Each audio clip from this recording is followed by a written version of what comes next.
Monsoon महाराष्ट्रात दाखल. तब्बल 12 दिवस आधी मान्सूनचं आगमन, तर पुढील 4 दिवसात महाराष्ट्र व्यापणार. नाशिकच्या सिन्नर शहरातील बस स्थानकाचा भाग कोसळला. शिवशाही बस आणि 4 चाकी वाहनं दबली. बस स्थानकाचा भाग कोसळल्यानं कामाच्या दर्जावर प्रश्नचिन्ह. दौंड तालुक्यात पावसाचा जोर. इनोव्हा कार गेली वाहून. पुणे सोलापूर महामार्ग पाण्याखाली. आष्टीच्या शिंदेवाडीमध्ये मुसळधार पावसामुळे 300 गोणी कांद्याचं नुकसान. पावसामुळे बळीराजाच्या स्वप्नांचा चिखल. फरार निलेश चव्हाणच्या विरोधात लुकआउट नोटीस जारी. वैष्णवी हगवण्याच्या बाळाच्या सुरक्षेला धोका निर्माण केल्याप्रकरणी गुन्हा दाखल झाल्यापासून निलेश फरार. पोलिसांकडून कसून शोध सुरू.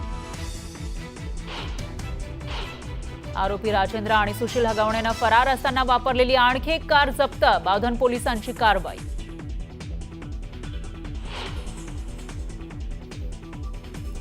महायुतीमध्ये रिपाई पक्षावर अन्याय. आघाडीत सत्ता मिळाली, माहितीमध्ये मिळत नाही. रामदास आठवलेंची खंत. पंतप्रधान मोदींच्या मन की बात कार्यक्रमातून जनतेशी संवाद. ऑपरेशन सिंदूरचा दाखला देत जवानांच्या पराक्रमाचं केलं कौतुक. लालू प्रसाद यादव यांचा मुलगा तेज प्रताप यादव यांच्या पक्षातून हकालपट्टी. प्रेयसीचा फोटो सोशल मीडियावर शेअर केल्यानं कारवाई.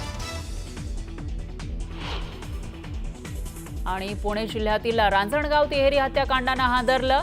अज्ञात महिलेची आणि 2 चिमुकल्यांची हत्या. हत्येचं कारण अस्पष्ट.